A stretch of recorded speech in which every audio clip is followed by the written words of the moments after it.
Welcome back, class. For today's lesson, we're going over the attack cards and what makes them unique to the Universus game and their role in the game.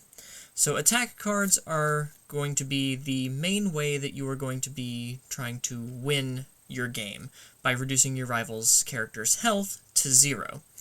So attack cards, as you saw in the card general overview, are orange, and they come with 3 distinct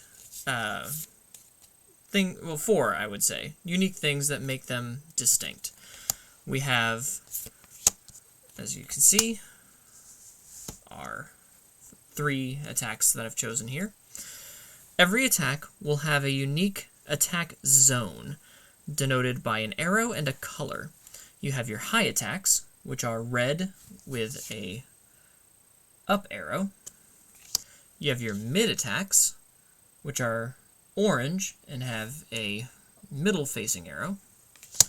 And then you have low attacks, which are yellow and have a low arrow. The zone of the attack is basically kind of like the directional inputs in a fighting game. If you throw an attack that's high, it can hit your opponent in the face. Mid is usually like a body shot. Low usually attacks the legs. Things like that, if that helps track how this kind of works. And then attacks also all have a damage number, which are these little starbursts here under the attack zone.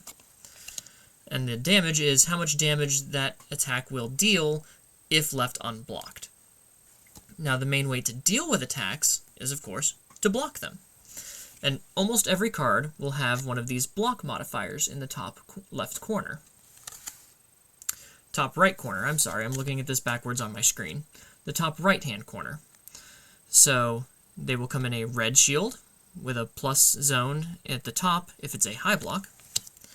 A orange shield with a plus in the middle zone if it's a mid block.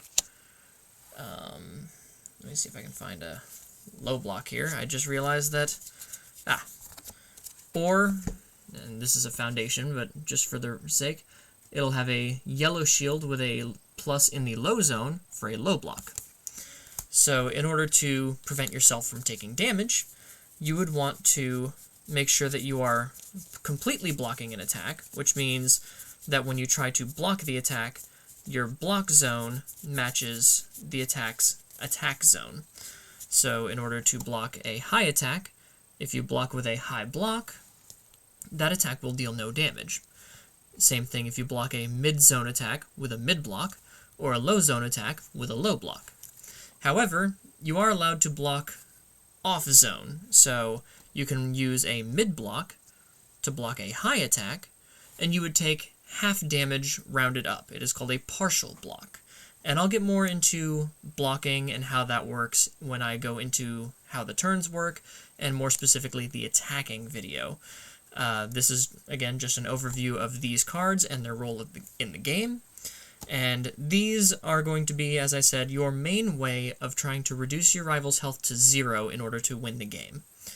But again, aside from having a speed, which is your number inside of their attack zone, the zone of the attack, dictated by the color-coordinated arrows, and the damage, that's pretty much really all that separates attacks from other types of cards. And of course you have your orange coloring here to help you distinctly see that these are attack cards. Sorry, my hands keep making things go unfocused. I'm trying my best to... I talk with my hands a lot, I'm sorry. But yeah, that is the basics of what attack cards are. And as I said, the attack step and how you deal damage, the actual combat mechanics of the game, I will be going over in another video later in the lessons. But until then, class dismissed.